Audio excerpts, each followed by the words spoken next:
Hello dear students, आज के इस लेक्चर में हम स्टार्ट करेंगे कंप्यूटर ग्राफिक्स। सब्जेक्ट कोड है BCS 053 का यूनिट 3 का कंप्लीट वन शॉट लेक्चर। देखो आज के इस लेक्चर में 3 dimensional unit 3 of the computer graphics complete finish होगा। 100% सारा सिलेबस का टॉपिक फिनिश होगा। जितने भी टॉपिक्स आपको दिख रहे हैं ना यहाँ पे, 3D geometric primitives, object representation, transformation in 3D, viewing, projection, clipping, सब कुछ कवर करूंगा। 100% सिलेबस का टॉपिक कंप्लीट होगा, पहली चीज।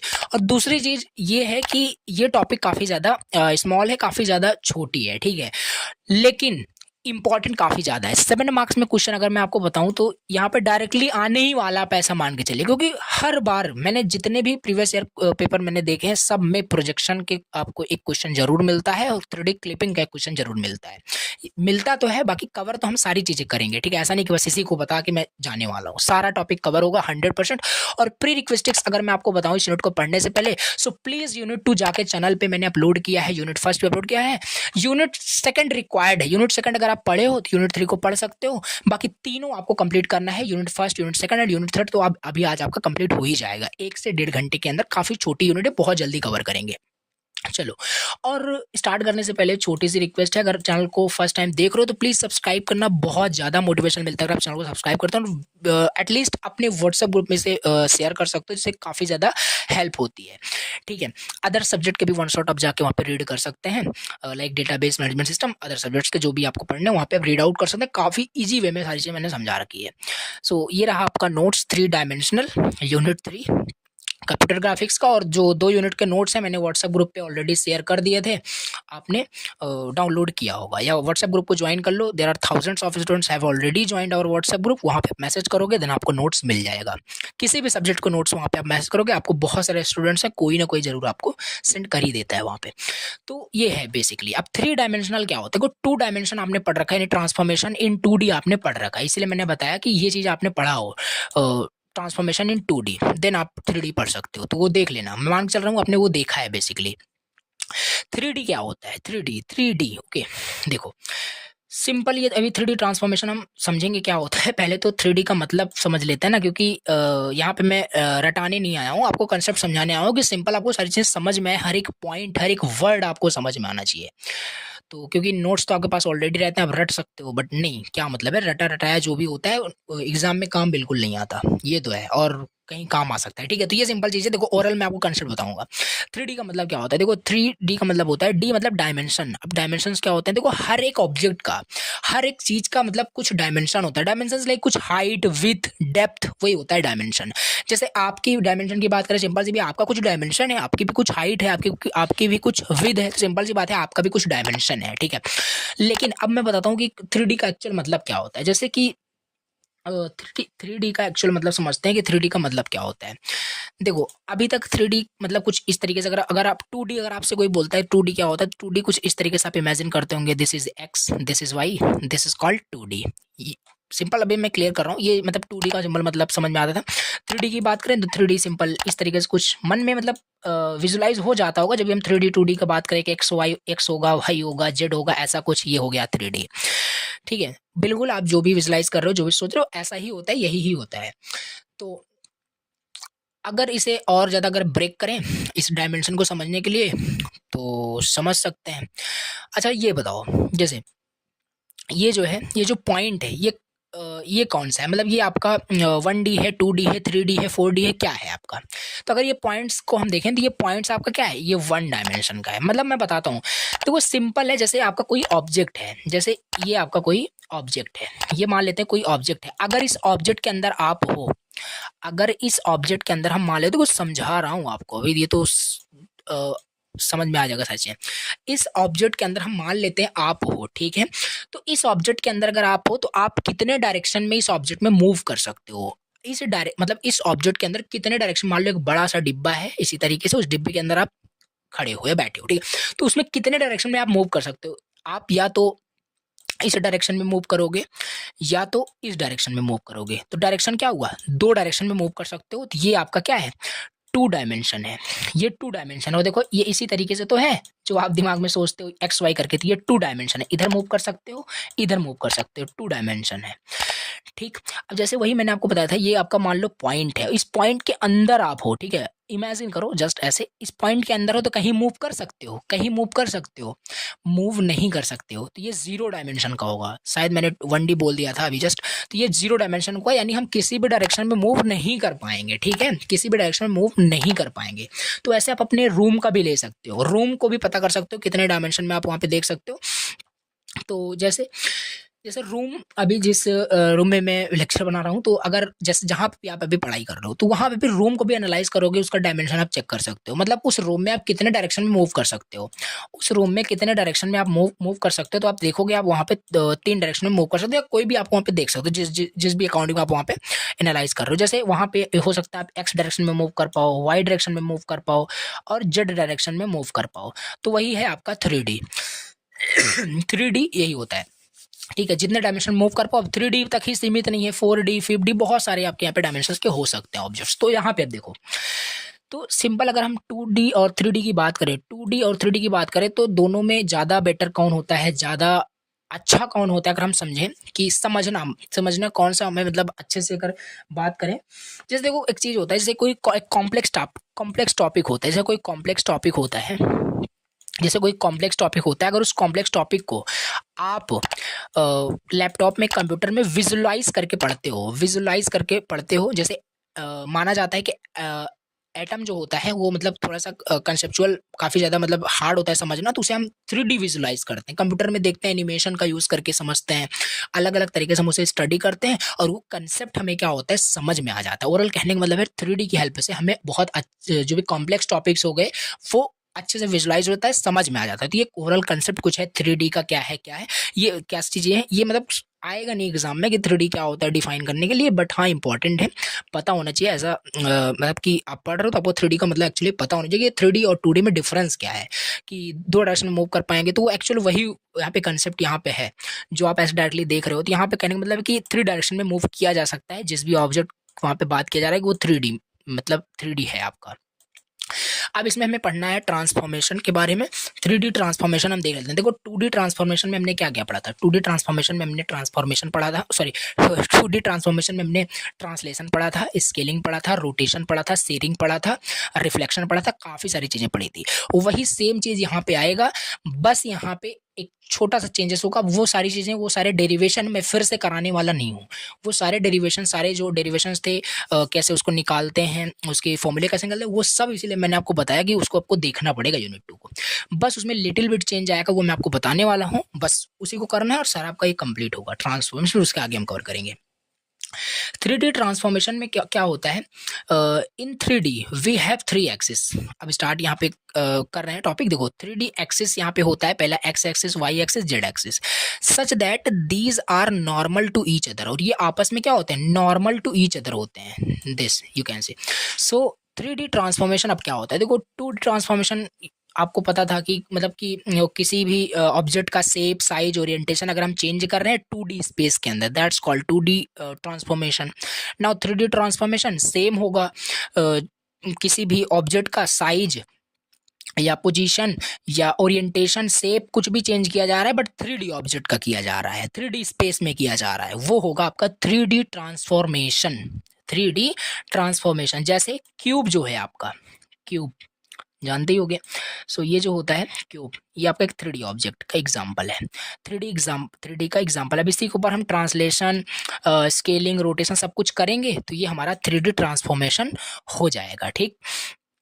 तो ये सिंपल चीज़ है। अब यहाँ पे हम 3D ट्रांसलेशन देखते हैं। 3D ट्रांसलेशन में तो ट्रांसलेशन का मतलब ऑलरेडी आपको आता है, यूनिट 2 आपने देखा है, मान के चल रहा हूँ, तो समझ फिर से आप वही लिखा है कि मतलब ट्रांसलेशन का मतलब कि एक चीज़ को दूसरी जगह शिफ्ट कर देना, उसके पोजीशंस को, बट उसके शेप एंड साइज में चेंज नहीं होना चाहिए, शेप एंड साइज में चेंज नहीं होना चाहिए। और इसकी मैंने बहुत अच्छी अच्छी एनालॉजी भी आपको बताई थी, यूनिट 2 में जाके देखोगे 3D ट्रांसलेशन का, कि एक कार जैसे मूव करता है रोड पे, तो वो भी एक ट्रांसलेशन ही हो रहा है, एक जगह से दूसरी जगह मूव करता है, बट उसका साइज चेंज नहीं होता है, उसका शेप चेंज नहीं होता है, वो प्लीज़ देखना उसे। अब वही रिपीट यहाँ पे नहीं आपको मिलेगा, बाकी वही है आपका 3D ट्रांसलेशन, की शिफ्ट करना है एक ऑब्जेक्ट को किसी दूसरे एक प्लेस से दूसरे प्लेस पे 3D स्पेस में।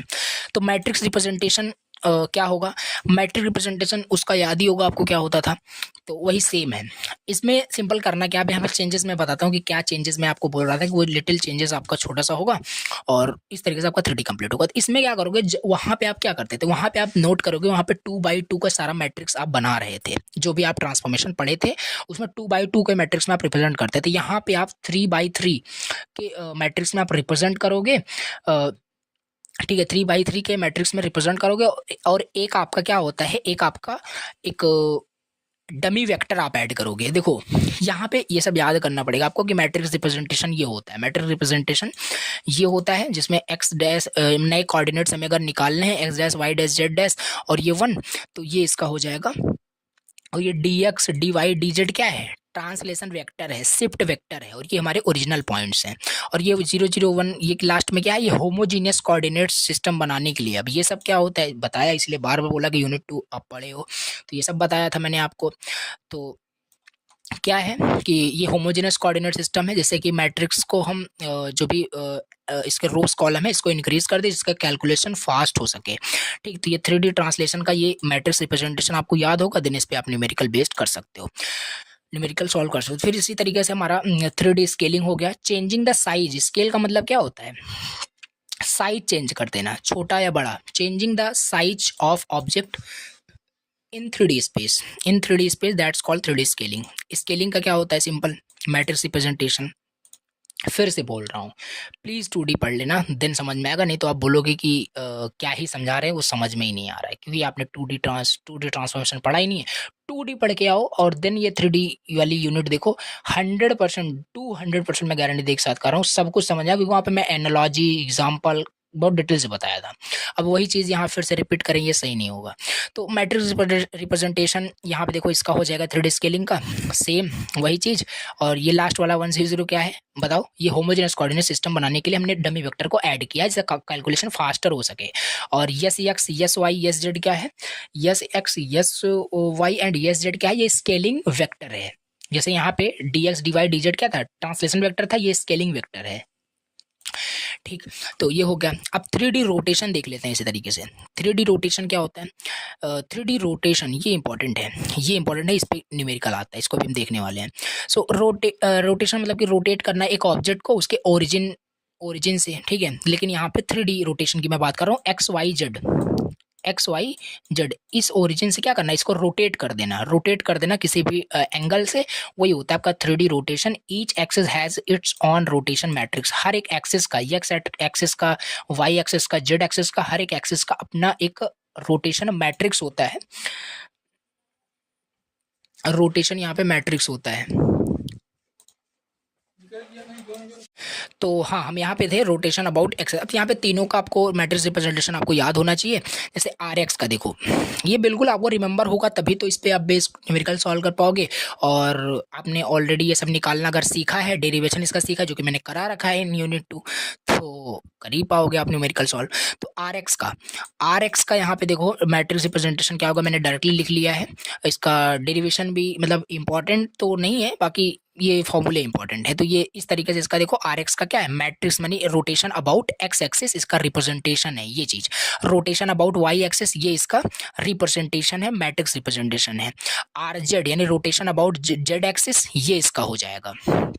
अगर थोड़ा सा मैं इसमें एक्सप्लेन करूं कि क्या है, कैसे ये हो गया, तो जैसे रोटेशन अबाउट एक्स एक्सिस कर रहे हो ना, तो एक्स एक्सिस सेम रखना है, देन ये चीज़ आपको कॉस थीटा साइन थीटा ये कैसे आया, ये इसका डेरिवेशन आपको समझना पड़ेगा। और डायरेक्टली तो आप यूनिट 3 देख नहीं रहे हो, यूनिट 2 आपने कंप्लीट किया ही है, तो समझ में आ रहा होगा कि ये चीज़ कैसे आ गई, ठीक। और किसी भी पॉइंट में ये समझ में नहीं आया कि ये कॉस थीटा साइन थीटा कैसे आया, now you need to complete first unit 2, then okay ये पढ़ोगे। तो ये सिंपल हो गया, rotation about X axis, Y axis, then Z axis. अब 3D रिफ्लेक्शन देख लेते हैं, ये भी एक ट्रांसफॉर्मेशन का ही है। तो ये भी ट्रांसफॉर्मेशन है, यहाँ पे 3D रिफ्लेक्शन मतलब फ्लिप करना एक ऑब्जेक्ट को over a plane, like X Y Z Z X plane को फ्लिप कर देना। फ्लिप मतलब जैसे कि इसका भी मैंने एनालॉजी आपको दिया था, प्रीवियस यूनिट में, जिसमें कि रिफ्लेक्शन मतलब कि जैसे आप मिरर में खुद को देखते हो, मिरर में अगर आप खुद को देखते हो तो क्या होता है, दैट्स ऑल्सो अ रिफ्लेक्शन, आप खुद को देखते हो। तो यहाँ पे फ्लिप हो जाता है एक ऑब्जेक्ट को, मतलब कि किसी भी ऑब्जेक्ट का 180 डिग्री रोटेशन ही रिफ्लेक्शन कहलाता है। आप अपने आप को मिरर में देखते हो तो वो क्या होता है, आपका रोटेशन हो जाता है 180 डिग्री, तभी दिखता है आपका, वहाँ पे पूरा रिफ्लेक्ट होते हो आप। ठीक है। सो एक्स वाई प्लेन के लिए ये आपका फॉर्मूला है, एक्स वाई प्लेन के लिए, वाई जेड के लिए, जेड एक्स के लिए, ये सारे फॉर्मूले हैं। ओके, अब इसके बाद आगे देख लेते हैं। जैसे एक मैंने बताया था कि 3D ट्रांसफॉर्मेशन में एक क्वेश्चन जहाँ तक है कि फिक्स ही होता है एग्जाम में ना, क्योंकि हर बार ये वाला क्वेश्चन तो मैं जहाँ तक जानता हूँ ये क्वेश्चन आपका बहुत ज़्यादा इंपॉर्टेंट है, बहुत ज़्यादा ये आपका इंपॉर्टेंट है, पूछा गया है कई बार। So for the given matrix से दिया गया है, for the given matrix first apply, आपको बोला है पहले अप्लाई करो एक रोटेशन 45 डिग्री का, फिर फर्स्ट अप्लाई करो रोटेशन 45 डिग्री का वाई एक्सिस के साथ, और उसके बाद फिर by rotation 45 degree X axis, then determine करो रिजल्टेंट मैट्रिक्स, ये कुछ दिया है।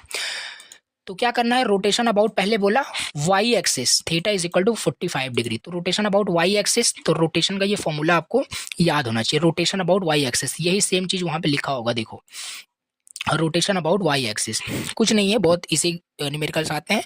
रोटेशन अबाउट वाई एक्सिस हमने ये राइट कर लिया, थीटा की वैल्यू दी थी, थीटा की वैल्यू यहाँ पे पुट कर दिया, पुट करने के बाद जो भी cos 45 sin 45 जो भी with the help of the calculator solve किया, ये हमारे पास रोटेशन अबाउट वाई एक्सिस हमने पहला रोटेट कर लिया। हमसे पहला क्या बोला था, रोटेट कर देना उसे वाई एक्सिस से 45 डिग्री पर, हमने कर दिया। बोल रहा है उसके बाद फिर रोटेट करना 45 डिग्री एक्स एक्सिस में, चलो फिर करते हैं। तो आर एक्स, ये रोटेशन अबाउट एक्स एक्सेस क्या है, रोटेशन अबाउट एक्स एक्सेस हमने यहाँ पे ये देखा था, इसमें अब हम क्या करेंगे, cos 45 यहाँ पे यानी थीटा की वैल्यू 45 पुट करेंगे, फिर हमारा ये एक्स एक्सेस भी क्या हुआ, रोटेट हो जाएगा। तो देखो आर वाई हमारे पास ये आया, आर एक्स ये आया।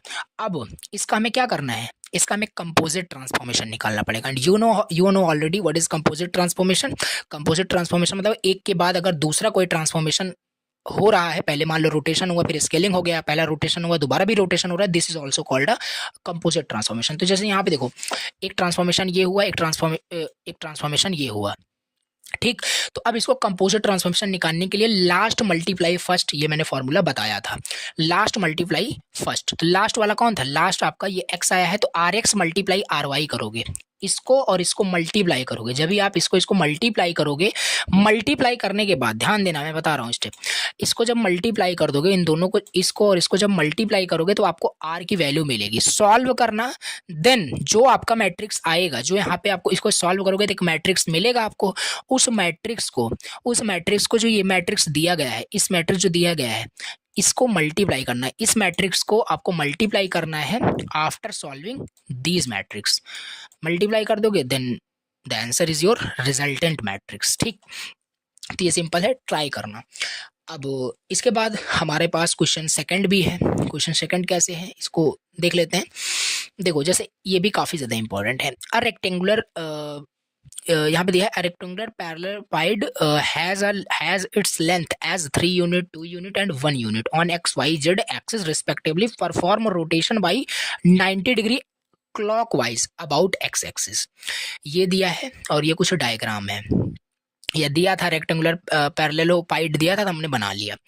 तो इसमें लेंथ इसका क्या दिया है 3 to 1, मीन्स कि एक्स वाई जेड की वैल्यू हमें दी गई है रिस्पेक्टिवली, हमने ये बनाया, एक्स की वैल्यू हमें 3 दी गई है, वाई की वैल्यू यहाँ पे 2 दी गई है, देन जेड की वैल्यू 1 दी गई, ये हमने राइट कर लिया। राइट करने के बाद हम क्या करेंगे, हमसे पहले क्या बोला था, हमसे यहाँ पे बोला है कि परफॉर्म करिए रोटेशन क्लॉकवाइज में एक्स एक्सिस में, एक्स एक्सिस में। अब रोटेशन अबाउट एक्स एक्सिस का फॉर्मूला पता होना चाहिए, उसमें हमने ये कर दिया। तो कॉस थीटा साइन थीटा होता था, थीटा की वैल्यू में माइनस थीटा क्यों रख रहा हूँ, थीटा की जगह माइनस थीटा क्यों रख रहा हूँ, क्योंकि जो हमारा वो फॉर्मूला था ना वो एंटी क्लॉकवाइज में था, एंटी क्लॉकवाइज में, बट यहाँ पे बोला है कि 90 डिग्री क्लॉकवाइज करना, देन थीटा की वैल्यू आपको बस यहाँ पे क्या करना है, माइनस थीटा रखना है और कुछ है नहीं, -90 कुल रखना पड़ेगा। ये कैलकुलेटर में आप सॉल्व करोगे, सॉल्व करके ट्रांसफॉर्मेशन मैट्रिक्स जो आपके पास आएगा ये आ जाएगा, ठीक। तो ये इस तरीके से आपने ये निकाल लिया और सिंपल क्या करना है, अब इसको सॉल्व करना है। ये नए आपके कोऑर्डिनेट्स हैं।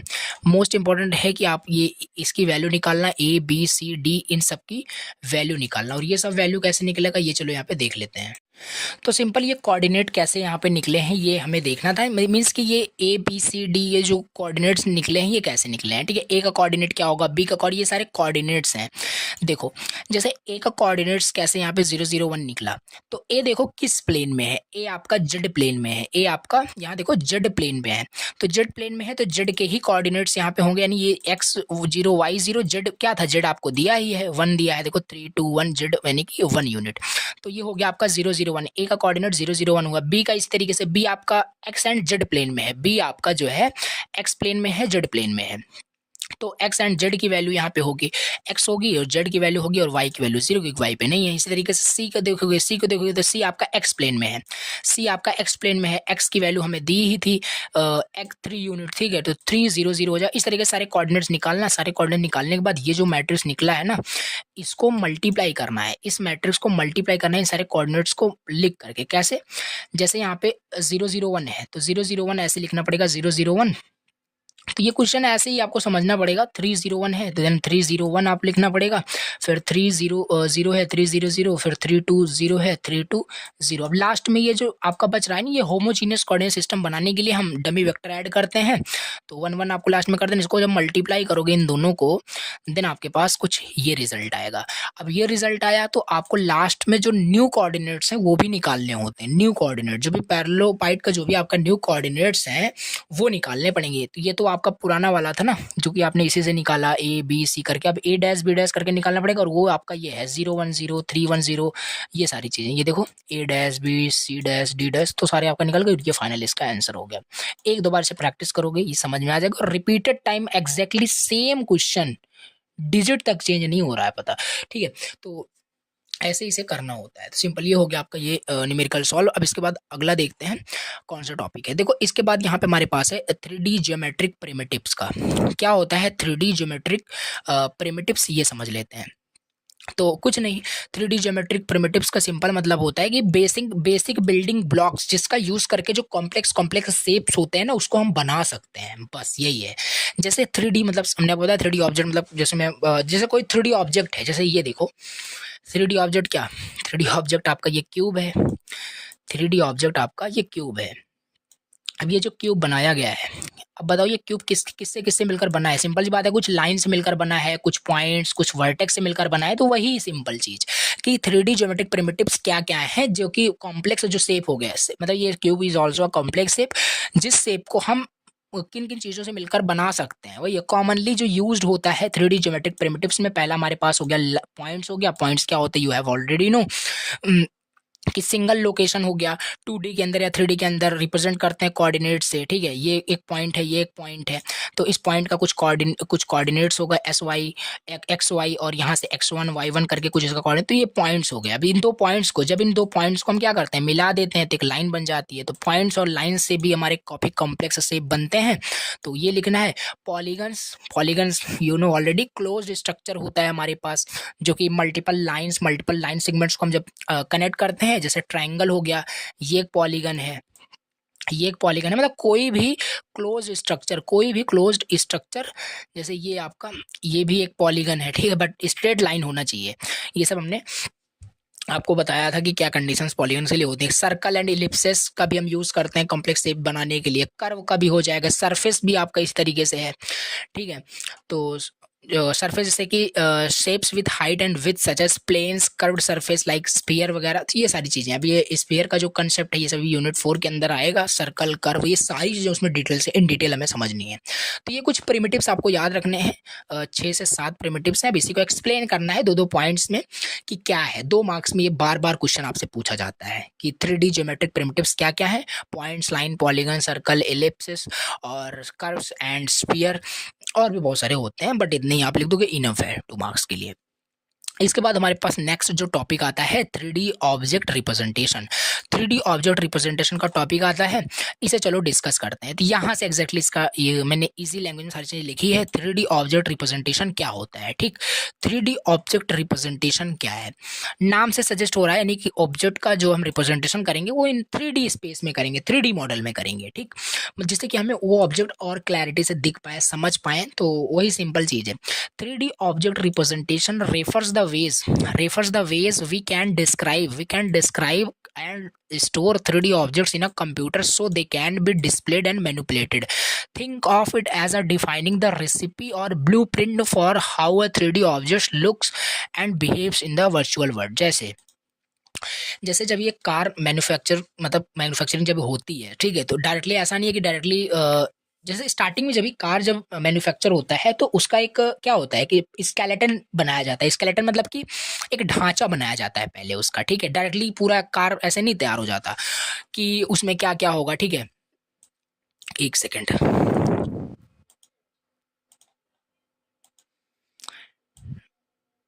ठीक है। तो ऐसा कुछ करके, ठीक है। तो मैं थोड़ा सा एक्सप्लेन करना चाहता हूँ। तो पहले उसका स्केलेटन मतलब स्केलेटन बनाया जाता है कि ऐसे ऐसे उसमें होने वाला है। तो 3D वे में थोड़ा सा विजुलाइज करना इजी हो जाता है कि हाँ ये चीज़ें होने वाली हैं। तो ऑब्जेक्ट का रिप्रेजेंटेशन 3D में ऐसे ही होता है। और 3D में कैसे होगा ऑब्जेक्ट का रिप्रेजेंटेशन, वो प्रिमिटिव्स यूज होंगे। कौन कौन से प्रिमिटिव्स यूज होंगे, वी हैव ऑलरेडी डिस्कस्ड। तो ये पूरा थ्योरेटिकल कंसेप्ट है, ज़्यादा परेशान नहीं होना है। तो ये सिंपल है, उन सारे प्रिमिटिव्स का यूज करके 3D ऑब्जेक्ट को हम रिप्रेजेंट कर पाते हैं ईजी वे में, ठीक, जिससे कि और ज़्यादा विजुलाइज कर पाते हैं ऑब्जेक्ट्स को। इम्पॉर्टेंट क्यों है ये 3D ऑब्जेक्ट रिप्रेजेंटेशन, आखिर हमें करना ही क्यों है, क्योंकि computer don't see objects like we do. They need clear instructions and how to represent shapes and structures, whether it is a cube, a car, जैसे एग्जांपल ही दिया बिल्डिंग। तो ये सारी चीज़ें होती है। जैसे कोई एज अ सिविल इंजीनियर जो भी होते हैं, तो वो क्या करते हैं, उनको घर बनाना है, तो ऐसा नहीं है डायरेक्टली वो घर बनाना ही स्टार्ट कर देते हैं, ईंट से ईंट जोड़ना स्टार्ट कर देते हैं, घर बन जाता है। नहीं, पहले वो स्केलेटन तैयार करते हैं इन 3D, विजुलाइज कर पाते हैं हाँ इतने डायमेंशंस की सारी चीज़ें होने वाले, ये रूम इतने डायमेंशंस का होगा, हाइट विथ ये होगा, सब कुछ विजुलाइज करते हैं, 3D ऑब्जेक्ट रिप्रेजेंट करते हैं, देन जा करके आपका वहाँ पे इम्प्लीमेंट होता है। तो सिमिलर उसी वे में, तो विजुलाइज करना इजी हो गया। तो बहुत सारी चीज़ें लिख सकते हो आप। टाइप्स कितने होते हैं, 2 टाइप्स के आपके यहाँ पे बेसिकली रिप्रेजेंटेशन होता है 3D ऑब्जेक्ट रिप्रेजेंटेशन के। बेसिकली टाइप्स क्या क्या हैं, पहला बाउंड्री रिप्रेजेंटेशन होता है, B rep. Boundary representation, represent the boundary, जैसे नाम से हो रहा है बाउंड्री, पहला रिप्रेजेंटेशन हम करते हैं बाउंड्री को रिप्रेजेंट करते हैं, जैसे एज, शेप्स और ऑफ अ 3D ऑब्जेक्ट का हम पहले वहाँ पे बाउंड्री रिप्रेजेंट करते हैं, ठीक है। जैसे एज हो गया, सरफेस क्या क्या होगा, ये सारी चीज़ें। उसके बाद अब इसमें आपका क्या हो गया, पहला वर्टिसेस वहाँ पे हम दिखाते हैं। मान लो हमें यहाँ पे क्यूब दिखाना है, तो क्यूब का पहले हम वर्टिसेस यहाँ पे हम रिप्रेजेंट करेंगे, ठीक है। वर्टेक्स यहाँ पे हम रिप्रेजेंट कर लेंगे, फिर वहाँ पे हम लाइनिंग, फिर वहाँ पे हम रिप्रेजेंट करेंगे। तो ऐसा है, पहले ओवरऑल बाउंड्री रिप्रेजेंट की जाती है। इसमें काफ़ी सारे थ्योरेटिकल लिख सकते हैं। एज हो गया, वर्टिसेस हो गया, फेसेस हो गए। एग्जांपल से एक क्यूब रिप्रेजेंट करता है by 8 points, 12 edges and 6 faces, ठीक। तो ये सिंपल चीज़ है। ये जो क्यूब है, क्यूब में ये बोल रहा है कि जैसे क्यूब जो है ये बाउंड्री रिप्रेजेंटेशन का ही आपका एग्जांपल, इसमें आपके इसमें 12 एज होते हैं, ठीक है। तो 12 एज होते हैं, 6 फेसेस इसके होते हैं, और इसमें पॉइंट्स आपके 8 होते हैं, ठीक है। 1 2 3 4 यहाँ पे आपके पॉइंट्स होते हैं, या वर्टिसेस होते हैं। ओवरऑल कहने का मतलब ये सिंपल हमारे पास क्या है, बाउंड्री रिप्रेजेंटेशन हो गया। दूसरा हमारे पास होता है वायर फ्रेम रिप्रेजेंटेशन। देखो काफ़ी सारे रिप्रेजेंटेशन होते हैं, कुछ वहाँ पे रिप्रेजेंटेशन हम देख रहे हैं। वायर फ्रेम रिप्रेजेंटेशन होता है। वायर फ्रेम रिप्रेजेंटेशन में क्या होता है, वायर फ्रेम रिप्रेजेंटेशन में क्या होता है कि रिप्रेजेंट करते हैं the skeleton of the object using just lines and points, ठीक। अब उसमें हम लाइंस एंड पॉइंट्स को क्या करते हैं, उसको भी रिप्रेजेंट करते हैं। Represent the skeleton of the object using just lines and points, it's looks like a see through model. मतलब जैसे फॉर कंस्ट्रक्टिंग अ बिल्डिंग क्या होता है कि वायर फ्रेम भी रिप्रेजेंटेशन भी हम कर सकते हैं। उसका हम पहले एक स्केलेटन बना लेते हैं, जैसे अभी कार का एग्जांपल दिया था, लाइनिंग का यूज़ करके, पॉइंट्स का यूज़ करके, वर्टेक्स का यूज़ करके हमने क्या किया, एक स्केलेटन तैयार कर लिया। उसके बाद भी ओवरऑल ये डिफरेंट रिप्रेजेंटेशन है 3D मॉडल के अंदर, बहुत सारे टाइप्स के कर सकते हैं, जैसे a cube shown as 12 lines connecting its words like a 3D skeleton. It is easy to visualize the overall structure, simple. दूसरा, इसके बाद हमारे पास थर्ड होता है सॉलिड रिप्रेजेंटेशन। सॉलिड रिप्रेजेंटेशन क्या है? सॉलिड रिप्रेजेंटेशन क्या करता है? फोकस करता है on what's inside the object. Solid representation मतलब कि एक्चुअली आपका फिर यहाँ से रिप्रेजेंटेशन दिखता स्टार्ट हो जाता है कि एक्चुअल में ऑब्जेक्ट दिखेगा कैसे। Focus on what's inside the object, not just its surface. Surface और स्केलेटन अब नहीं, अब सॉलिड यानी एक्चुअल ऑब्जेक्ट आपको दिखेगा। So it's in solid representation दो मेथड होते हैं सॉलिड रिप्रेजेंटेशन में। पहला होता है कंस्ट्रक्टिव सॉलिड जियोमेट्री यानी CSG, या वॉक्सेल रिप्रेजेंटेशन। पूरा थ्योरेटिकल कंसेप्ट है, थोड़ा सा रीड करोगे समझोगे तो समझ में आएगा। तो कंस्ट्रक्टिव सॉलिड जियोमेट्री हमारे पास क्या होता है, ये मेथड्स होते हैं किसमें का, यहाँ पे सॉलिड रिप्रेजेंटेशन का। अब ये क्या करता है, बिल्ड करता है objects by combining basic shapes like cube, sphere और using operations like union, intersection. अब डिफरेंट डिफरेंट ऑब्जेक्ट का जोड़ते जाएंगे, इंटरसेक्ट करते जाएंगे, यूनियन करते जाएंगे, तो एक प्रॉपर आपका एक ऑब्जेक्ट मतलब क्रिएट होता है, ऑब्जेक्ट बिल्ड होता है। तो ये आपका CSG में हो जाएगा constructive solid geometry. Voxel representation हो जाएगा, divides the object into a grid of टिनी cubes like pixels in a 3D। अब इसके बाद हमारे पास फोर्थ है सॉलिड रिप्रेजेंटेशन के बाद फोर्थ जो टाइप है 3D ऑब्जेक्ट रिप्रेजेंटेशन का, that is polygonal representation. Polygonal representation represent करता है द ऑब्जेक्ट यूजिंग पॉलीगन्स यानी ट्रायंगल्स, यानी इसमें जो ऑब्जेक्ट है उसको पॉलीगन का यूज करके रिप्रेजेंट करते हैं, ठीक। तो ये सिंबल इस तरीके से है, जैसे अभी एक डिफरेंट डिफरेंट जैसे ऑब्जेक्ट्स हो सकते हैं, उसे आप ट्रायंगल से भी रिप्रेजेंट कर सकते हैं, ऑल्सो डिफरेंट पॉलीगन का यूज करके रिप्रेजेंट कर सकते हैं 3D ऑब्जेक्ट को। तो sphere can be approximated using many tiny triangle. अभी स्फीयर क्या होता है ये यूनिट 4 के अंदर हम डिटेल में समझेंगे, उसी में ये आपका टॉपिक है, ठीक। तो ये चीज़ है, तो ओवरऑल आपको ऐसे थ्योरेटिकल इसे समझ के चलना है क्या है। और इसके बाद हमारे पास फिफ्थ है पैरामेट्रिक इक्वेशन। फिफ्थ क्या है, पैरामेट्रिक इक्वेशन। पैरामेट्रिक इक्वेशन की हेल्प से भी हम ऑब्जेक्ट को डिफाइन कर सकते हैं। पैरामेट्रिक इक्वेशन की हेल्प से भी हम कर सकते हैं, जैसे कि हमने बहुत सारे एल्गोरिथम्स पढ़े, कोहेन, सुदरलैंड और होजमैन, बहुत सारे हमने एल्गोरिथम्स पढ़े, उसमें पैरामेट्रिक इक्वेशन यूज हो रहा था। उन इक्वेशन से जब हम उन इक्वेशन को सॉल्व करते थे देन हमारा एक ऑब्जेक्ट बनता था। तो वही है सिंपल आपका कि हम ऑब्जेक्ट को मैथमेटिकल इक्वेशन, यानी mathematical equation is nothing but parametric equation का यूज करके हम ऑब्जेक्ट को डिफाइन करते हैं। ये हो गया आपका 3D ऑब्जेक्ट रिप्रेजेंटेशन। एक बार सिलेबस को व्यू कर लेते हैं क्या चल रहा है। देखो ये यूनिट बहुत ज़्यादा इम्पोर्टेंट तो नहीं हम बोल सकते, लेकिन हाँ इसमें अगर हम सेलेक्टेड टॉपिक्स भी अगर आपको मैं बता दूं ना, 100% आपका ये यूनिट कंप्लीट हो जाएगा, जो कि है प्रोजेक्शन एंड 3D क्लिपिंग। बस इतना भी कर लेते हो और ट्रांसफॉर्मेशन कर लेते हो, आपका कंप्लीट है। और इससे आज तक तो कभी पूछा नहीं गया क्वेश्चन, अब पता नहीं फर्दर इन द फ्यूचर पूछा जाए या ना जाए, वो क्लैरिफाई नहीं किया जा सकता। बट हाँ इसी से जो मैंने टॉपिक बताया प्रोजेक्शन, 3D क्लिपिंग और ट्रांसफॉर्मेशन, यहीं से क्वेश्चन बार बार आते हैं। तो बाकी कवर हमें पूरा करना है। तो ये हो गया हमारे पास, ये तो कवर कर लिया था, ऑब्जेक्ट रिप्रेजेंटेशन भी हो गया, इसके बाद ट्रांसफॉर्मेशन भी हमने देख लिया। अब 3D व्यूइंग देखते हैं। 3D व्यू ट्रांसफॉर्मेशन क्या होता है फिर ये देखेंगे, प्रोजेक्शन और क्लिपिंग बचा हुआ है, कवर कर लेते हैं, काफ़ी छोटी यूनिट है। अब 3D व्यूइंग ट्रांसफॉर्मेशन, इसे थोड़ा काफ़ी इंटरेस्टिंग वे में समझेंगे क्योंकि बहुत ही ईजी है आपका ये। देखो 3D व्यूइंग ट्रांसफॉर्मेशन मतलब कैसे हम एक 3D ऑब्जेक्ट को देख पाते हैं, मतलब वही सेम चीज़ है, कैसे 3D ऑब्जेक्ट हमारा इन द 2D मॉडल में कन्वर्ट होता है, वो सारी चीज़ समझेंगे। देखो 3D viewing transformation is a process of transforming a 3D scene को 2D में image for displaying a screen. अगर स्क्रीन पे हमें कुछ भी डिस्प्ले करना है तो वो हमारा क्या होना चाहिए, 2D में होना चाहिए, 2D में हम उसे देख पाते हैं। तो कैसे आपका जो डिवाइस होता है, कैसे जो 3D ऑब्जेक्ट के कोऑर्डिनेट्स होते हैं, कैसे डिवाइस के कोऑर्डिनेट्स में कन्वर्ट होते हैं, ये सब हमें समझना है। सो ओवरऑल 3D सीन को 2D सीन में देखने के लिए, इमेज में देखने के लिए, डिस्प्ले करने के लिए होना screen, 3D viewing different use होता है। डिफरेंट इसमें तरीके होते हैं। It mimics how a camera, जैसे कि एक कैमरा जो कैप्चर करता है एक रियल वर्ल्ड सीन को, that's also a 3D scene. अब उसे हम कैसे देख पाते हैं, ऑन अ फ्लैट इमेज, कैसे हम अपने स्क्रीन पे देख पाते हैं, दैट्स अ 2D सीन। तो 3D कैसे 2D में कन्वर्ट हो गई, कैमरा की हेल्प से कैप्चर किया, तो वो सब यहाँ पे हम देखने वाले हैं। देखो पहला हमारे पास इसमें मॉडलिंग ट्रांसफॉर्मेशन होता है, मॉडलिंग ट्रांसफॉर्मेशन होता है, व्यूइंग ट्रांसफॉर्मेशन होता है, projection, then clipping, then viewport transformation हो गया। इसको एक डायग्राम से पहले हम समझते हैं, देन हम थ्योरी फिर समझते हैं। देखो इसमें क्या है, हमारे पास होता है मॉडलिंग ट्रांसफॉर्मेशन। पहला हमारे पास होता है मॉडलिंग ट्रांसफॉर्मेशन। मॉडलिंग ट्रांसफॉर्मेशन क्या करता है इसमें, modelling is nothing but an object और अ पर्सन। अभी एनालॉजी भी बताऊंगा एक फोटोग्राफर की, जिससे क्लियर होगा। तो मॉडलिंग ट्रांसफॉर्मेशन क्या करता है, जो भी मॉडलिंग के कोऑर्डिनेट्स होते हैं उसको वर्ड कोऑर्डिनेट्स में कन्वर्ट कर देता है। जैसे सपोज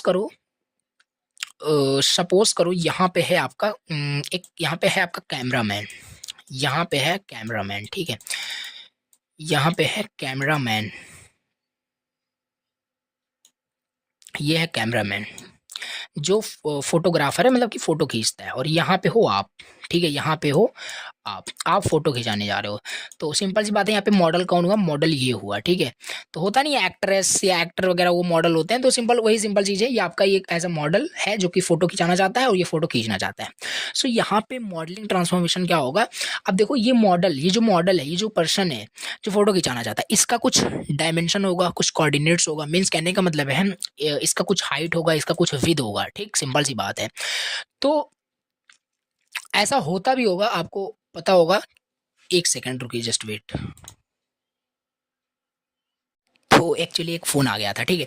तो हाँ, हम कहाँ पे थे, हाँ, मॉडलिंग ट्रांसफॉर्मेशन पे थे। ओवरऑल यहाँ पे क्या हुआ कि एक सेकंड, हाँ, ये इसका कुछ हाइट होता है, इसका, एक सेकंड, पूरा डिस्टर्ब हो जाता है। देखो इसका, इस मॉडल का कुछ हाइट होता है, कुछ विड्थ होता है, और ये कैमरामैन जब भी, अब कभी होता भी है ऐसा, देखो रियल में ऐसा होता है, जैसे मान लो आप किसी की फिर फोटो खींचते हो, तो वो पर्सन पूरा कैमरे में नहीं आ पाता, वो पर्सन पूरे कैमरे में नहीं आ पाता है, ठीक है। तो आप करते क्या हो, जैसे मान लेते हैं इस पर्सन की आपको, आप पूरी फोटो खींच रहे थे, इस पर्सन की पूरी फोटो खींच रहे, बट ये पर्सन कैमरे में नहीं आ पा रहा है, तो इसको बोलते हो आप, कैमरामैन से बोलते हैं कि आप बैठ जाइए, या आप मतलब ऐसा कुछ करता है कि पूरा कैमरे में वो आ जाए, ठीक है। तो ओवरऑल कहने का क्या मतलब है कि जो इसका जो डायमेंशन है वो अकॉर्डिंग टू द अपना मतलब सेट करता है, मतलब उसे वर्ड कोऑर्डिनेट्स में उसे कन्वर्ट करता है, मतलब इतना खाली को मान के चलना है, भी बताता हूँ। मॉडलिंग ट्रांसफॉर्मेशन क्या करता है, जो भी मॉडल के जो भी कोऑर्डिनेट्स होते हैं उसे वर्ड कोऑर्डिनेट्स में सेट कर देता है। अब इसका एक मिनट थोड़ा आओ और इसे एलिब्रेट करें, क्या कर देता है, समझ में तो नहीं आया आई थिंक। देखो, the object in a 3D scene, 3D scene में जो ऑब्जेक्ट्स होते हैं are defined in their own local coordinate system, LCS, model coordinates, ठीक। जो 3D सीन, जो ऑब्जेक्ट्स होते हैं 3D सीन में, वो डिफाइंड होते हैं इन their own local coordinate system में।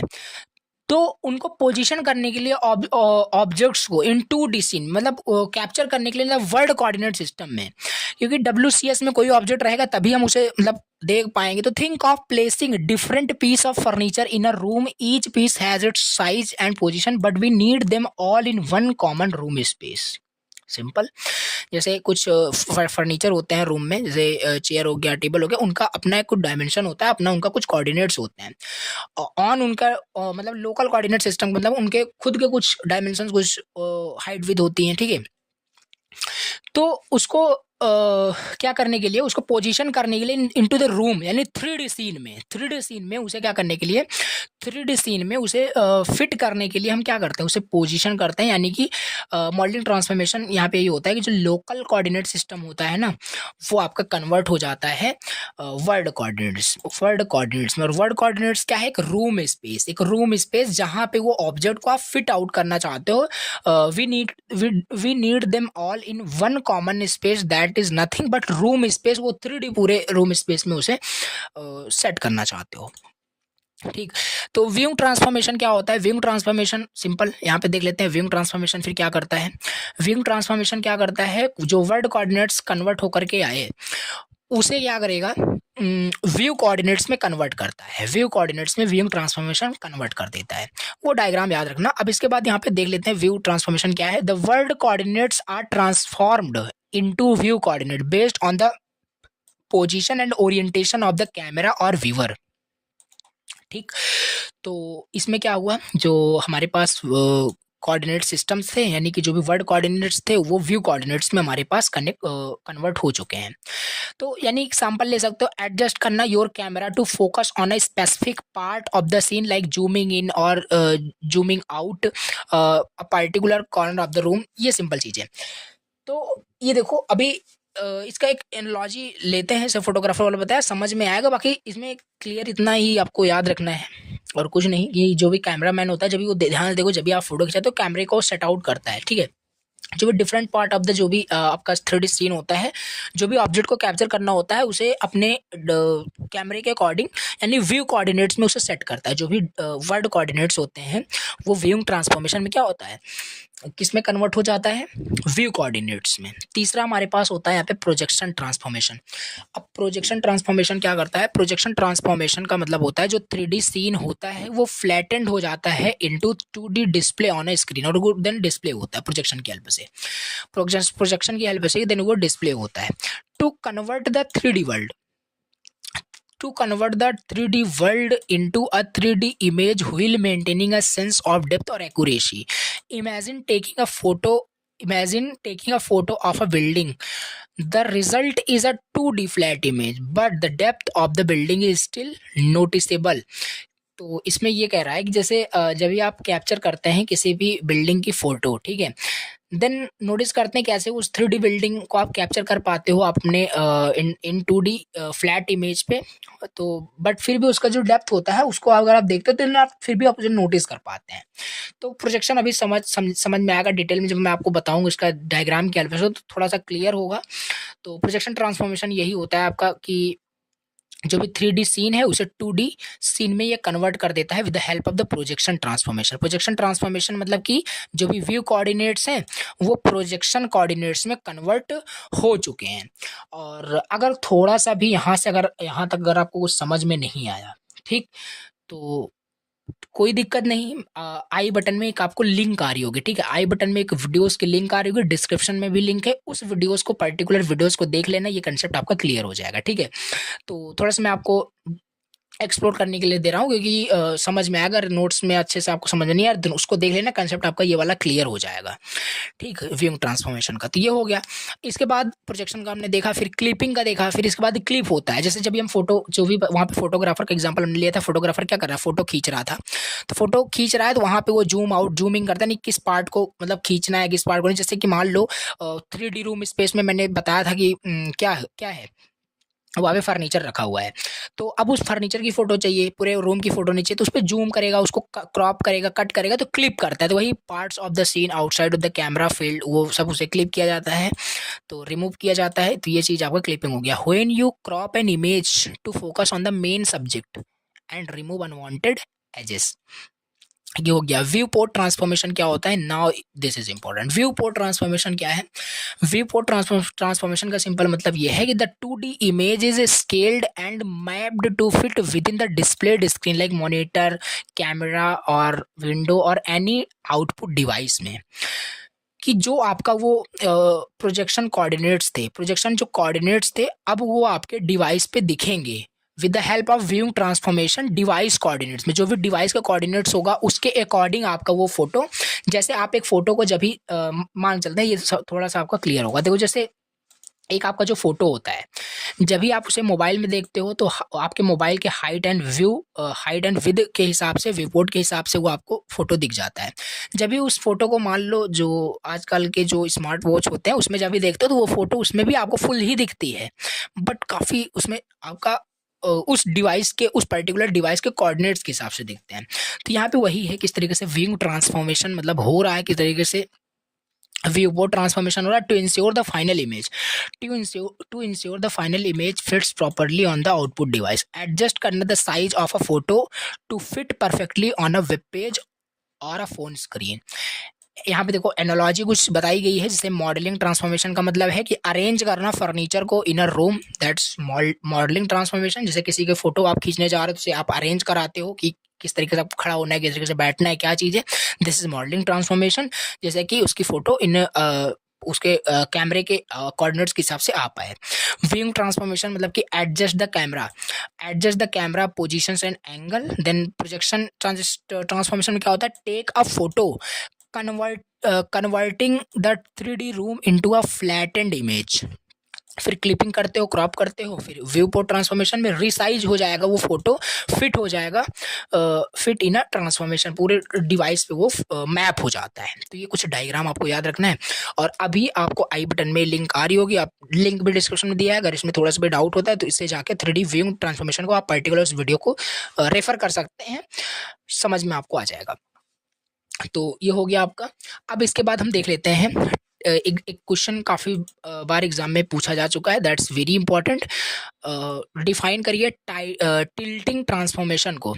Tilting transformation, define tilting transformation. Does the order of performing rotation, जो ऑर्डर है किसका, रोटेशन परफॉर्म करने का जो ऑर्डर है, क्या वो मैटर करता है कि नहीं करता है, मैटर करता है कि नहीं करता है। ठीक, तो ये आपको बताना है। पहले तो बताना है आपको टिल्टिंग ट्रांसफॉर्मेशन क्या होता है। देखो टिल्टिंग ऑपरेशन क्या होता है, tilting is a special transformation where the object first rotate, जहां ऑब्जेक्ट पहले रोटेट करता है about X axis, then rotate about Y axis, we can find the required transformation by composing two rotation matrix. यही होता है आपका tilting transformation, याद रखना है। टिल्टिंग कुछ नहीं है, स्पेशल ट्रांसफॉर्मेशन ही होता है जिसमें हम पहले क्या करते हैं, ऑब्जेक्ट को रोटेट करते हैं अबाउट एक्स एक्सिस, फिर उसी ऑब्जेक्ट को हम वाई एक्सिस के अबाउट हम रोटेट कर देते हैं, और इस रोटेशन को, इस ट्रांसफॉर्मेशन जो हमने लगातार एक्स एंड वाई एक्सिस के किया, इसी को हम टिल्टिंग ट्रांसफॉर्मेशन कह रहे हैं। ठीक है, तो इसी को वही मैट्रिक्स रिप्रेजेंटेशन कर देना है। तो ये जब आप कंपोजिट ट्रांसफॉर्मेशन निकालोगे तो theta Y and theta X से आप इसे मल्टीप्लाई करोगे तो फाइनल आपका ये कुछ मैट्रिक्स निकल के आएगा। ठीक, तो ये फाइनल हमारे पास आया। तो अगर आप इसे देखोगे तो ये आपका क्वेश्चन नेक्स्ट आपसे क्या पूछा था कि does the order of performing rotation matter करता है कि नहीं, मतलब कि जो ऑर्डर होता है does the order of performing rotation matter और नॉट। तो you can write this is not the same matrix यहाँ पे। सो मैटर बिल्कुल आपका यहाँ पे करता है, इंपॉर्टेंट है आपका। ठीक है, यहाँ पे कहने का क्या मतलब है, आप पहले R theta Y R theta X का मल्टीप्लाई कर रहे हो, जो आ रहा है वो, या फिर आप R theta X R theta Y को फिर मल्टीप्लाई कर रहे हो, बस एक्सचेंज करके मल्टीप्लाई कर रहे हो। यानी कहने का क्या मतलब है, यहाँ पे मैटर करने का क्या मतलब है, पहले आप 2 मल्टीप्लाई 5 कर रहे हो, चेक कर रहे हो क्या रिजल्ट आ रहा है, फिर 5 मल्टीप्लाई 2 कर रहे हो, क्या रिजल्ट आ रहा है, बट मैट्रिक्स में ये तो सेम हो गया। अगर सेम हो गया तो आपका मैटर नहीं करता, अगर सेम नहीं है तो मैटर करता है। तो यहाँ पे क्या था, यहाँ पे सेम नहीं है, here is this is not the same, तो मैटर करता है आपका। अब यहाँ पे हम अपना इम्पॉर्टेंट टॉपिक डिस्कस करते हैं जो कि बहुत ज़्यादा इंपॉर्टेंट है। मैं फिर से रिपीट कर रहा हूँ, ये सारे क्वेश्चंस फिक्स मान के चलो, इस यूनिट से अगर कुछ आना होता है तो यही बार बार आता है। ठीक है, 3D ये प्रोजेक्शन, ठीक है, प्रोजेक्शन और क्लिपिंग से देख लेते हैं अच्छे से, डिटेल से समझते हैं। तो प्रोजेक्शन का पहले हिंदी में मतलब समझो क्या होता है। प्रोजेक्शन को अगर आप हिंदी में सर्च करोगे ना तो चित्र को प्रदर्शित करना, प्रोजेक्ट करना, कुछ समझ में आ रहा होगा। और आपने मिनी प्रोजेक्ट प्रेजेंटेशन अगर आपने दिया होगा तो आपने किसकी हेल्प से आपने प्रेजेंटेशन दिया था, याद है, प्रोजेक्टर का यूज़ करके, प्रोजेक्टर का यूज़ करके आपका प्रेजेंटेशन हुआ होगा, सिंपल सी बात है। तो क्या किया उस प्रोजेक्टर ने, क्या किया, वहाँ पे कुछ मतलब प्रदर्शित करता है। ठीक है, तो इसको भी थोड़ा समझते हैं। तो प्रोजेक्शन एक प्रोसेस है, प्रोजेक्शन जो होता है एक प्रोसेस होता है of converting a 3D object और सीन को 2D इमेज में, so it can be displayed on a flat screen. 3D object को ये 2D इमेज में कन्वर्ट करता है with the help of the projection. जो हमने आपको वही बताया था, जो एक रूम के अंदर काफ़ी सारे फर्नीचर्स थे, room is also a 3D scene. 3D scene में एक रूम था, उसके अंदर फर्नीचर थे, उसको जब भी हमने कैमरे में कैप्चर किया तो वो जो फोटो थी कैसे हमारे कैमरे में 2D फ्लैटेंड इमेज में कन्वर्ट हुई, ये इसमें इसी में रोल था आपका प्रोजेक्शन का। जैसे इसी में मैं बात करूँ, अगर इसमें प्रोजेक्शन ट्रांसफॉर्मेशन हटा दिया जाए तब भी आपका ये फिर विंग ट्रांसफॉर्मेशन नहीं हो पाएगा, तब भी हम 3D ऑब्जेक्ट को इन 2D इमेज में नहीं कन्वर्ट कर पाएंगे। तो प्रोजेक्शन इज़ वेरी इंपॉर्टेंट। तो वही है, प्रोजेक्शन आपका एक प्रोसेस है। क्या प्रोसेस है, कन्वर्ट करने का 3D ऑब्जेक्ट को या 3D सीन को 2D इमेज में, 2D सीन में। It can be displayed on the flat screen. It helps, ये हेल्प करता है रिप्रेजेंट करने के लिए depth and distance from a specific view point, like how a camera captures a real word into a flat photograph. Projection एक process है of representing a 3 dimensional object into a 2D medium, that is projection is a shadow of the object. अलग अलग definition लिखी है, जो आपको समझ में आए वो आप यहाँ पे डिफाइन कर सकते हैं इन योर एग्जाम। इसके बाद टाइप्स ऑफ प्रोजेक्शन, कितने टाइप्स के प्रोजेक्शन होते हैं, कितने टाइप्स के प्रोजेक्शन होते हैं। पैरेलल प्रोजेक्शन होता है, पर्सपेक्टिव प्रोजेक्शन होता है। अब पैरेलल प्रोजेक्शन क्या होता है, पर्सपेक्टिव प्रोजेक्शन क्या होता है, इसे देखते हैं। पैरेलल प्रोजेक्शन क्या होता है, पर्सपेक्टिव प्रोजेक्शन क्या होता है, इसके भी फर्दर क्लासिफाइड यहाँ पे इसे किया गया है। अब इसको समझने से पहले थोड़ा सा पहले हम और विजुलाइज करते हैं, क्योंकि मैंने बताया ये इंपॉर्टेंट है आपका, तो इसे अच्छे से समझेंगे। प्रोजेक्शन क्या होता है, ठीक है। डायग्राम यहाँ पे बना हुआ है, देखो क्वेश्चन कैसे पूछा गया था, प्रोजेक्शन क्या होता है और इसके ऑल्सो टाइप्स, और डिफरेंशिएट करना है पर्सपेक्टिव एंड पैरेलल में with the help of the diagram. 7 marks में क्वेश्चन, रिपीटेड टाइम में बता रहा हूँ, सो मे बी इस बार भी आ जाए।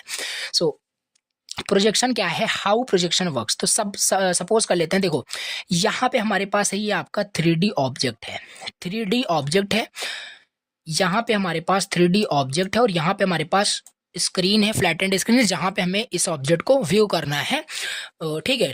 3D इमेज को, 3D ऑब्जेक्ट को 2D इमेज में कन्वर्ट करना है। तो यहाँ पे क्या हुआ, प्रोजेक्शन कैसे होगा, प्रोजेक्शन के लिए हमारे पास लाइट सोर्स होना चाहिए। यहाँ पे लाइट सोर्स है, और इस ऑब्जेक्ट पे देखो ये लाइट्स क्या हैं, पड़ रहे हैं, ठीक है। मतलब इस पे इस लाइट्स के जो रेज हैं वो इस ऑब्जेक्ट पे पड़ रहे हैं, और इस ऑब्जेक्ट का जो भी शेप है वो उस स्क्रीन पे हमें दिख रहा है, ठीक है। ये प्रोजेक्ट के कुछ लाइट रेज हैं, और इसका इमेज देखो, और इसका इमेज ऐसा नहीं है कि पूरा एग्जैक्टली यही पूरा सरफेस ही पूरा मिल जाए, नहीं, इसका एक फेस मिलता है। एक फेस मतलब कि ये वाला फेस इसका खाली आपको वहां पे आउटपुट में दिख रहा है, देखो यहाँ पे, ठीक। तो ये सिंपल है, प्रोजेक्शन ऐसे ही काम कर रहा है। तो ये डायग्राम अगर आता है तो आपको डायग्राम जरूर बनाना है।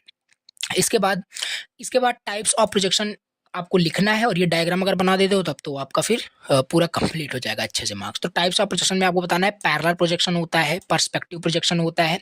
पैरेलल के अंदर फर्दर आपके 2 होते हैं, oblique projection, orthographic projection. Oblique projection में भी फर्दर 2 होते हैं, कैविलियर और कैबिनेट। ऑर्थोग्राफिक प्रोजेक्शन में 2 होता है, multiview projection, axonometric projection. Axonometric projection में फर्दर हमारे 3 होते हैं, isometric, dimetric and trimetric projection. और पर्सपेक्टिव प्रोजेक्शन में हमारे पास 1P, 2P, 3P ये सारे प्रोजेक्शन होते हैं। तो हमें यहाँ पे कौन कौन से हमें देखना है, सिलेबस में कौन बार बार पूछा जाता है और कौन इंपॉर्टेंट और कौन पढ़ना है। Parallel projection, perspective projection, orthogonal, oblique, ये सारे हमें कंप्लीट करना, और ये सारे तीनों कंप्लीट करने हैं बस, तो प्रोजेक्शन फिनिश हो जाएगा। अब इसके बाद पैरेलल प्रोजेक्शन देख लेते हैं। पैरेलल प्रोजेक्शन क्या होता है, कुछ नहीं, जो भी प्रोजेक्शन आपका हो रहा है, प्रोजेक्शन में जो भी लाइट रेज आपके जा रही हैं, वो आपके लाइट रेज क्या है, पैरेलली जा रही हैं, ठीक है, वही आपका parallel projection. In parallel projection all projections lines rays are parallel to each other and do not converge at a point। अच्छा ये बताओ, ये जो आपके प्रोजेक्शन लाइट रेज हैं, ये क्या आप कहीं दूर जाकर के कहीं आपस में एक पॉइंट पे मिलेगी, कहीं नहीं मिलेगी, अगर ये आपका पैरेलल प्रोजेक्शन है तो। यहाँ पे वही कहने का मतलब, ये कन्वर्ज नहीं करेंगी, कटेंगी नहीं आपस में, ठीक है। This method maintain the actual dimension of object, making it object remain the same size no matter how far they are from the viewer. तो ये पैरेलल प्रोजेक्शन हो गया। टाइप्स कितने होते हैं पैरेलल प्रोजेक्शंस के, पहला हमारे पास होता है ऑर्थोग्राफिक प्रोजेक्शन, दूसरा क्या था, एक्सोनोमेट्रिक प्रोजेक्शन, ठीक है। तो नहीं, ऑर्थोग्राफिक प्रोजेक्शन और दूसरा ऑब्लिक प्रोजेक्शन। तो ऑर्थोग्राफिक प्रोजेक्शन क्या होता है, ऑर्थोग्राफिक प्रोजेक्शन मतलब कि projection lines are perpendicular, parallel का टाइप से। इसमें जो प्रोजेक्शन लाइन होते हैं ना, वो आपस में क्या होते हैं, प्रोजेक्शन लाइंस जो होते हैं ना, वो परपेंडिकुलर होते हैं 90 degree to the projection view plane. जो भी स्क्रीन होता है, उस जो भी स्क्रीन व्यू प्लेन हमारे पास होता है, उस पे क्या होता है, ये परपेंडिकुलर होते हैं, 90 डिग्री का एंगल बनाते हैं हमारे जो प्रोजेक्शन लाइन होता है। So only one face of the object is visible at a time। तो only one face जो होता है of the object is visible at the time। तो ये सिंपल है, ठीक है। तो ये हमारे लाइट सोर्स हो गया, ये हमारा ऑब्जेक्ट है, और इस पे देखो ये यहाँ पे हमारा क्या हो रहा है, perpendicular to the view plane हो रहा है, ये हमारा ऑर्थोग्राफिक प्रोजेक्शन हो जाएगा। तो ये डायग्राम जरूर बनाना है। इसके बाद यहाँ पे ऑब्लिक प्रोजेक्शन है। ऑब्लिक प्रोजेक्शन का सिंपल मतलब है कि प्रोजेक्शन लाइन्स जो होते हैं ना, are at an angle to the projection plane not at perpendicular, मतलब किसी भी एंगल पे आपके वो व्यू प्लेन से हो सकते हैं, प्रोजेक्शन प्लेन पे पर किसी भी एंगल पे हो सकते हैं, बट इंपॉर्टेंट पॉइंट ये है कि वो परपेंडिकुलर नहीं होंगे, परपेंडिकुलर नहीं होंगे यानी 90 डिग्री तो नहीं बनाएंगे और चाहे जितने बना सकते हैं। तो ये ऑब्लिक प्रोजेक्शन हो गया। Allow you see multiple faces to the object front and top. और इस प्रोजेक्शन में क्या होता है ना कि आप एक फेसेस को नहीं देखते, जैसे अभी तक आप देख रहे होगे एक फेसेस को आप देख पा रहे हो, यहाँ पे आप मल्टीपल फेसेस को देख पाते हो, ऑब्जेक्ट का टॉप फ्रंट बॉटम जो भी है मल्टीपल फेसेस को आप देख पाते हो ऑफ द ऑब्जेक्ट। ठीक है, अब इसके भी फर्दर आप टाइप्स लिख सकते हैं। ऑब्लिक प्रोजेक्शन में आपका क्या होता है, कैबिनेट एंड कैवेलियर आपका ये प्रोजेक्शन होता है। तो अब दूसरा हमारे पास है ये पैरेलल हो गया आपका। दूसरा होता है पर्सपेक्टिव प्रोजेक्शन। पैरेलल प्रोजेक्शन आपको समझ में आया कि जो लाइट रेज होते हैं वो पैरेलल होते हैं ऑफ द प्रोजेक्शन, जो भी रेज होते हैं उसको पैरेलल होते हैं, वो आपका पैरेलल प्रोजेक्शन हो गया। लेकिन अब पर्सपेक्टिव को समझते हैं।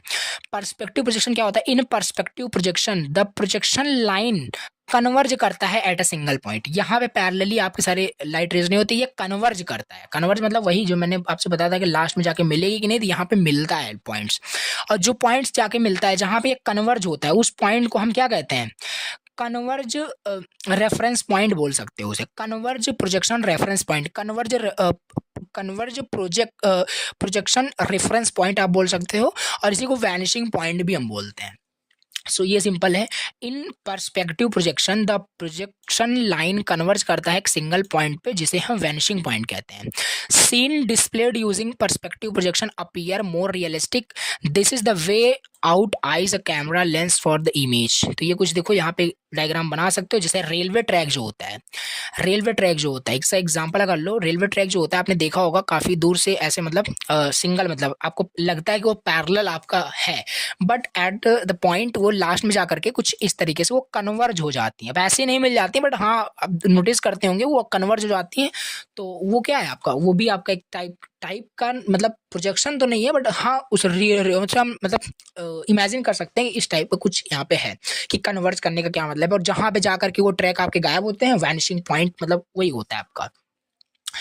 सो ये सिंपल है। टाइप्स कितने होते हैं पर्सपेक्टिव प्रोजेक्शन के, टाइप्स कितने होते हैं, तो आपके 3 टाइप्स होते हैं बताया मैंने आपको, 1P और 2P 3P, यानी 1 perspective projection, 2P perspective projection और 3P आपका यहाँ पे। So one point perspective projection क्या होता है, मतलब कि कन्वर्ट जो कर रहा है वो एक पॉइंट पे कर रहा है, 1 पॉइंट यानी, तो यही हो गया आपका ये। ठीक, तो ये सिंगल वैनिशिंग पॉइंट, एक सिंगल वैनिशिंग पॉइंट होता है तो वो 1 पॉइंट पर्सपेक्टिव प्रोजेक्शन होगा।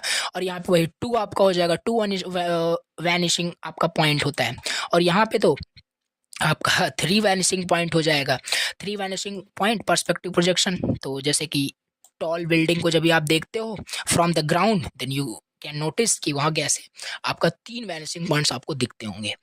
तो कुछ ये डायग्राम की हेल्प से आप अच्छे से एग्जाम में राइट कर सकते हैं। अब इनमें देखो डिफरेंस भी लिखने को है, अगर आपको इन सारी चीज़ें समझ में आ गई, पैरेलल पर्सपेक्टिव क्या होता है जिसमें वही सब आपको पैरामीटर के बेसिस पे लिखना है, प्रोजेक्शन लाइन क्या होता है, पैरेलल होता है, कन्वर्ज करता है, तो वही सारी चीज़ें लिखने हैं, नोट्स में रहेगा, प्लीज़ इसे आप रीड आउट करना। ठीक, तो ये हो गया। अब इसके बाद हम अपना अगला टॉपिक देखते हैं, 3D क्लिपिंग। आपका प्रोजेक्शन का सारा जो टॉपिक है कंप्लीट हो गया, और ऐसा ही क्वेश्चन आपको थ्योरेटिकली बस लिखना होता है, with the help of the diagram explain करना होता है। तो ये आपका प्रोजेक्शन हो गया। अब लास्ट टॉपिक हमारे पास है क्लिपिंग का। क्लिपिंग इन 3D यानी 3D ऑब्जेक्ट को कैसे हम क्लिप करते हैं ये समझते हैं। क्लिपिंग को बहुत अच्छे से मैंने आपको बताया था 2D के अंदर ही, यहाँ पे भी वही है। 3D clipping is the process of cutting और removing parts of a 3D object this lies outside of a viewing area, जो कि आउटसाइड जो लाई कर रहा है उसे क्लिप कर दिया जाता है। This ensure that only the visible parts of the 3D scene are rendered to the 2D screen. ये सारी चीज़ें समझ में आ रही होगी, मैंने क्लिपिंग आपको बहुत डिटेल से बताया था वहाँ पे। क्यों नीड है क्लिपिंग की, सिंपल सी बात है, क्यों नीड है, क्योंकि इफिशिएंसी हमें इंप्रूव करनी है। By discarding parts of the scene we can not we save processing time. Unnecessary अगर हम पार्ट्स को भी कैप्चर कर रहे हैं, प्रोसेस कर रहे हैं, तो व्यूइंग ट्रांसफॉर्मेशन में ज़्यादा प्रोसेसिंग टाइम लगेगा, टाइम वेस्ट होगा, तो इफिशिएंसी कम हो जाएगी। मेंटेन रखने के लिए क्लियर एंड करेक्ट व्यू को, तो क्लिपिंग इंपॉर्टेंट है।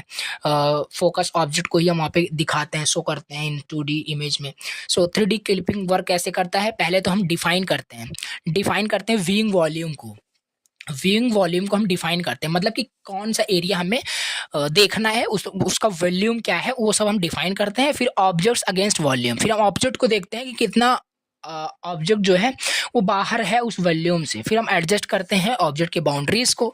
तो इस तरीके से ये आपका 3D क्लिपिंग वर्क करता है। Types of clipping, 3D clipping की बात करें तो पहला हमारे पास पॉइंट क्लिपिंग हो गया, लाइन क्लिपिंग हो गया, पॉलीगन क्लिपिंग हो गया और वॉल्यूम क्लिपिंग हो गया। ठीक है, ये क्वेश्चन जो मैंने आपको बताया था कैसे पूछा जाता है, इस तरीके से देखो कितना ज़्यादा इंपॉर्टेंट यहाँ पे मैंने लिखा हुआ, क्योंकि बार बार पूछा जा रहा है ये क्वेश्चन। 3D क्लिपिंग एक्सप्लेन करो, what are the problems are encountered in the perspective projection. तो देखो ऑल्सो अगर आपको ये 3D क्लिपिंग आता है ना, तो इसको टाइप्स डायग्राम की हेल्प से बता देना है, क्योंकि देखो क्वेश्चन हमसे क्या पूछा है, एक्सप्लेन करो 3D क्लिपिंग ओनली, हमने एक्सप्लेन कर दिया। टाइप्स भी आप बता सकते हो, एक्सप्लेन कर सकते हो, ये सब मैंने आपको 2D में बताया था, पॉइंट क्लिपिंग, लाइन क्लिपिंग और ये पॉलीगन क्लिपिंग क्या होता है डिटेल से बताया। तो वही सब आपको यहाँ पे इन बस 3D ऑब्जेक्ट का यूज करके आपको बस एक्सप्लेन करना है। तो ये आपके पास स्किल तो होना चाहिए कैसे आप चीज़ें राइट करते हैं। तो बेसिकली ये हो गया। अब इसमें इसी में क्वेश्चन मिला के पूछता है व्हाट आर द प्रॉब्लम, क्या प्रॉब्लम एनकाउंटर होते हैं पर्सपेक्टिव प्रोजेक्शन के दौरान, तो वो देखते हैं। तो प्रॉब्लम जो एनकाउंटर होते हैं पर्सपेक्टिव प्रोजेक्शन में वो है आपका, wheel perspective projection create a realistic view. Perspective projection हालांकि एक रियलिस्टिक व्यू तो क्रिएट करता है, बट ऑल्सो एक कुछ इंट्रोड्यूस करता है कुछ चैलेंजेस को। तो पर्सपेक्टिव प्रॉब्लम्स क्या क्या चैलेंजेस, क्या क्या प्रॉब्लम्स एनकाउंटर करते हैं, पहला डिसॉर्शन का, दूसरा क्लिपिंग इशू का, तीसरा जेड फाइटिंग का, चौथा यहाँ पे है चौथा यहाँ पे आई थिंक क्रॉप हो गया। आगे देखते हैं क्या है, कंप्यूटेशनल कम्प्लेक्सिटी का, हॉरिजन एंड वैनिशिंग इश्यूज का। तो ये सारी प्रॉब्लम्स यहाँ क्या करते हैं, एनकाउंटर करते हैं। डिसॉर्शन का मतलब क्या होता है, objects close to viewer appear too large. तो ये भी है सिंपल पर्सपेक्टिव के अंदर, हाँ सिंपल सी बात है कि ऑब्जेक्ट्स आपको कभी मतलब काफ़ी लार्ज दिखते हैं, काफ़ी डिस्टेंट टू क्लोजर, काफ़ी क्लोजर दिखते हैं, तो ये डिसॉर्शन की मतलब एक प्रॉब्लम है।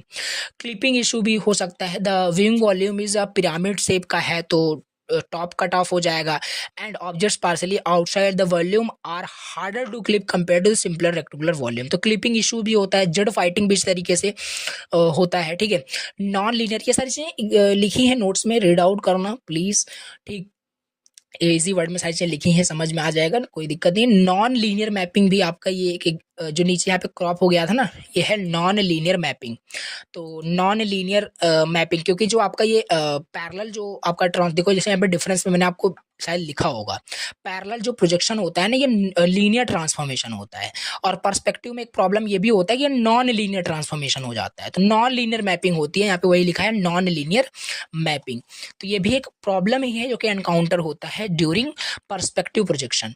और कंप्यूटेशनल कॉम्प्लेक्सिटी भी इस तरीके से हो जाएगा, हॉरिजन एंड वैनिशिंग इश्यूज भी है हमारे पास। ठीक, तो देखो ये सारे हैं, सारा कुछ थ्योरेटिकल कंसेप्ट है। ओवरऑल आपका ये पूरा जो है यूनिट हो गया है फिनिश। ठीक है, एक बार अगर मैं आपको फिर से सिलेबस दिखाऊं तो यहाँ पे क्या है, 3D geometric primitives, 3D object representation, transformation, viewing and ये सारे टॉपिक्स हमने कवर कर लिए। ओवरऑल ये यूनिट की अगर मैं बात करूं तो प्रोजेक्शन एंड 3D क्लिपिंग, अगर ये टॉपिक भी कर लेते हो तो आप सारे टॉपिक्स को छोड़ सकते हो, जहाँ तक मैं बता रहा हूँ। देखो 3D ज्योमेट्रिक प्रिमिटिव्स ये 2 मार्क्स के ज़्यादा से ज़्यादा क्वेश्चन पूछे जाते हैं। ठीक है, चलो रिप्रेजेंटेशन का ये आज तक क्वेश्चन तो पूछा नहीं गया, बट फर्दर पूछा जा सकता है। ट्रांसफॉर्मेशन इसमें से पढ़ सकते हो, प्रोजेक्शन एंड 3D क्लिपिंग ये यूनिट फिनिश हो जाएगा। बाकी काफ़ी छोटी यूनिट है, कवर करो जितना मैंने बताया, सारा 100% इनफ है। ठीक है, तो कुछ इससे बाहर नहीं आने वाला, सारी चीज़ें कवर हैं, 100% सिलेबस का टॉपिक कवर है आपका। और किसी भी पॉइंट पे अगर आपको समझने में कुछ भी इश्यूज आया हो तो प्लीज़ कमेंट करना, कुछ भी डाउट हो तो कमेंट को मैं 100% रिप्लाई करता हूँ। ठीक है, तो मैं आपको रिप्लाई करूंगा, जो भी आपके डाउट्स होंगे व्हाट्सएप ग्रुप पे भी आप मुझे मैसेज कर सकते हो। तो चलो नेक्स्ट लेक्चर में हम यूनिट 4 कर्व एंड सर्फेसिस इसका वन शॉट कवर करेंगे, तो आपको समझ में आएगा। और कहीं किसी पॉइंट वगैरह समझ में नहीं आया तो तभी आप कमेंट करना, तभी मैसेज करना व्हाट्सएप पे कि यूनिट 2 आपने पढ़ा हो। यूनिट 2 आप पढ़े ही नहीं हो, तीसरा समझ रहे होती तो मैंने पहले ही आपको वार्निंग दे दिया था कि ये फिर नहीं कर पाओगे। तो नेक्स्ट लेक्चर के अंदर हम कर्व एंड सर्फेसेस को डिस्कस कर रहे होंगे, तब तक के लिए आप तीनों यूनिट कंप्लीट करो। मिलते हैं नए यूनिट के साथ। Thank you so much for